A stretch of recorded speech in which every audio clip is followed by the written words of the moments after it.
From Russia, weighing 300 pounds, Vladimir Kozlov. Been trained in freestyle wrestling and a Sambo champion, kickboxing and judo. Just physical and dominating. Kozlov is just bad, man. He never got it, you know. Oh man, the Moscow dancer now. Personally, I prefer be Monster Kill.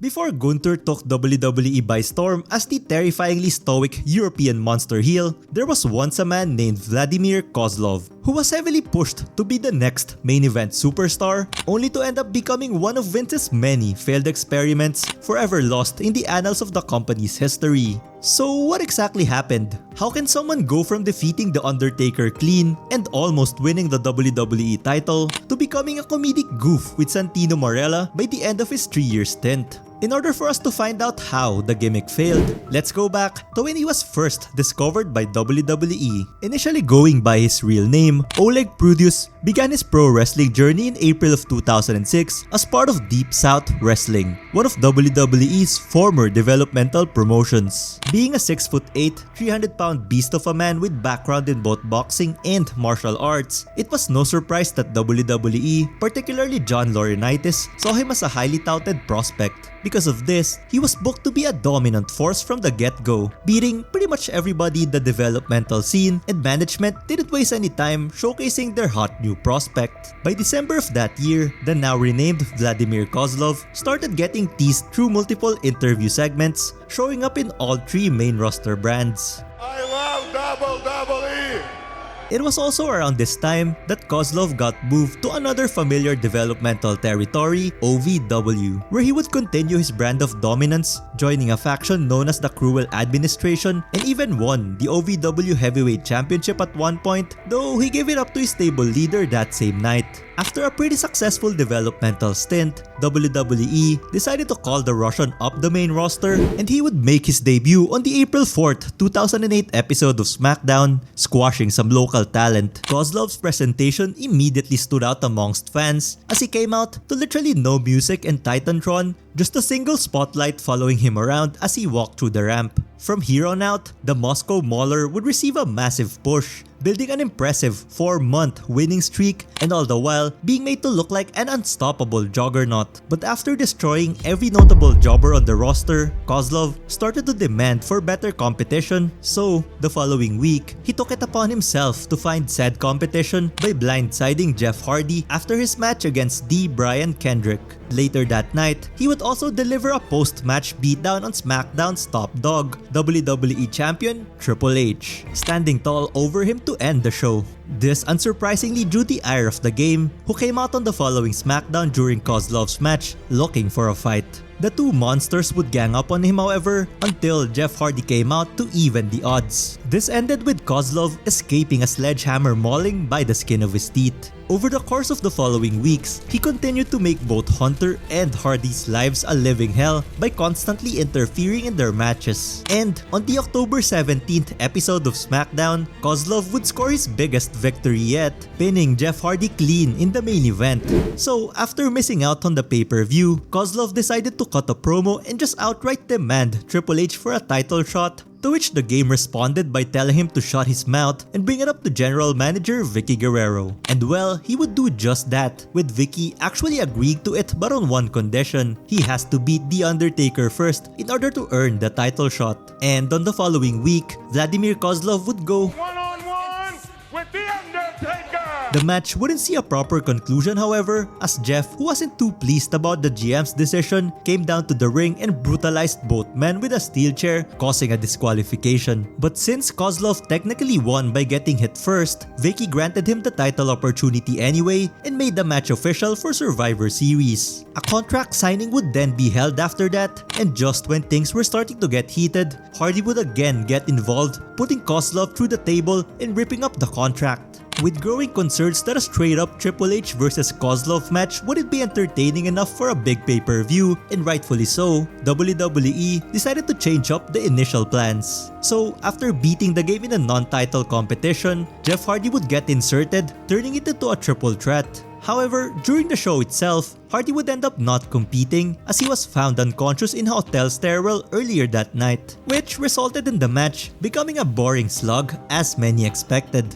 It was only when Edge was announced as a last-minute addition in the middle of it that it became even remotely interesting. And during the final stretches of the match, Hardy would make an appearance, but it was all too late, and Edge would steal the victory to become the new WWE Champion. After getting lost in all of the Survivor Series fiasco, Kozlov continued his quest for the title, immediately going after the newly crowned champion. And with 3 men all vying for a shot at the title, Vicky announced 3 beat the clock challenges that night, with the fastest time facing Edge at the Armageddon pay-per-view. Unfortunately, Kozlov was unable to beat Jeff's time during his match with Matt Hardy, which took him out of the running for the title opportunity. Being the sore loser that he was, the Russian would attack Matt during his match the following week, which led to a short feud between the two that would culminate with the Moscow Mauler getting a huge clean victory over the ECW champion at Armageddon. Still unpinned in the main roster, Kozlov would start 2009 strong, qualifying for the Elimination Chamber match for the WWE title. And though he was ultimately unsuccessful in bringing home the title to the motherland, the fact that he was able to stand toe-to-toe with some of the biggest names in the business spoke volumes as to just how high management was on the Russian. This became even more apparent on the SmackDown after the pay-per-view when Kozlov faced The Undertaker again in singles action. However, instead of just a disqualification victory, he would pin The Undertaker clean this time, by far the biggest victory of his career and one of the most shocking upsets in wrestling history.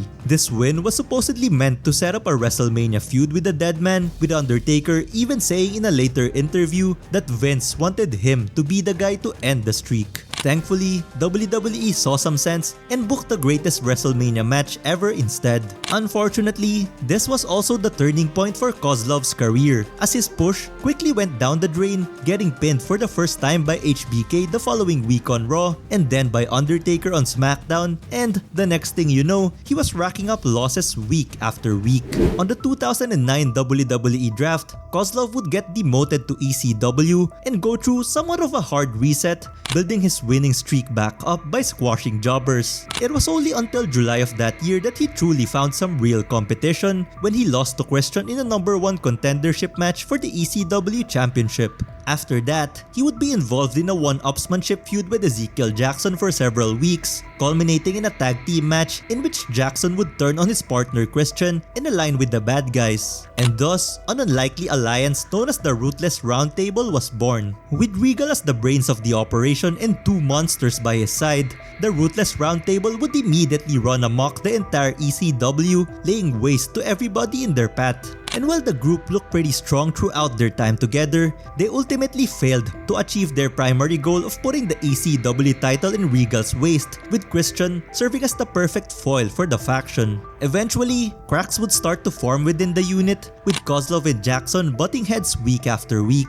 This resulted in the two brutes facing each other for the Homecoming Battle Royale qualifying match on the December 15th episode of ECW. Coming into it, Regal was initially aligned with Kozlov but quickly changed his mind, costing the Russian the match and officially disbanding him from the group.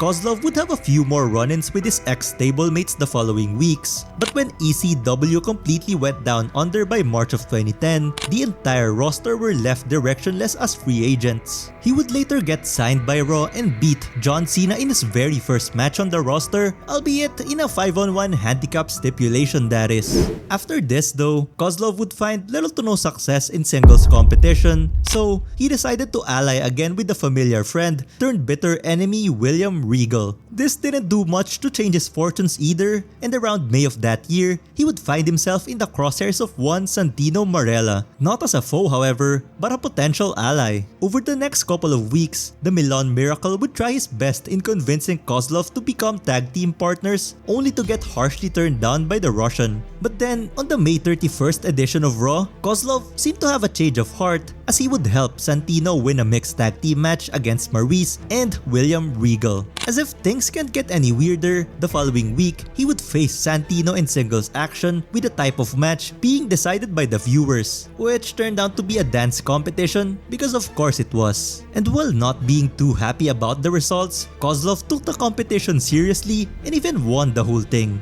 The Will They Won't They saga would continue a week later when Kozlov, who was the special guest referee, helped Santino get a win again over Regal by doing a fast count. This would all come to a head on the June 28th edition of Raw when the two faced each other in a proper match, with the stipulation being that if Santino wins, Kozlov would become his tag team partner. He ended up losing, but then something unexpected happened after. During a post-match beatdown by Regal, the Moscow Mauler came to his opponent's aid, turning face in the process and finally agreeing to the idea of a tag team partnership.